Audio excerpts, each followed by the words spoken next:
Assalamualaikum warahmatullahi wabarakatuh. Arra kopi ajaibatan isin dinqisiifattanii fi itti gammaddan qabanne isin dhiyaannee jirra. Kabajamtoota nu eegdota keenya ittiin akka gammaddan abdiidha qabna.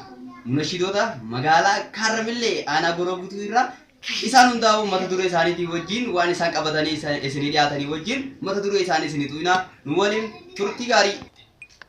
Tokkoffaa irratti teenyu seetanii Miftah Inspiration.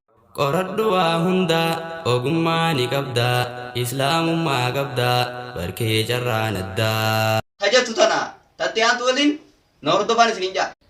Muhammad Sani magaalaa Kaarramillee irraa munashida ajaa'ibaati.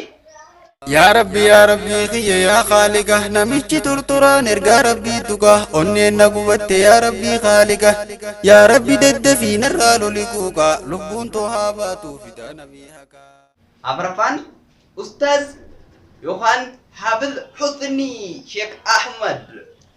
بعد جبيسي حيفات لكيسي رحمن ملكيسي قرآن النقاسي رحمن ملكيسي قرآن النقاسي Abdul Basri Benyu Gadisa Akam jati zeda إسلامنا قمنا نعم ربي ترى ربي طنوف لي خالق وامره نبي رحمن ارقى جيجرة إسان جلايانا لسا خرابرة إسان جلايانا لسا خرابرة Saatti aantus hanga itti deebi'anii baasanitti isaan kun hundinuu waan qabatanii wajjin hanga isin qunnamanitti turtii gaarii nurraa karaa raawwatinaadha. منهاج مسيس أبد مخلوقتي سيتون أفقايا وهند قيستي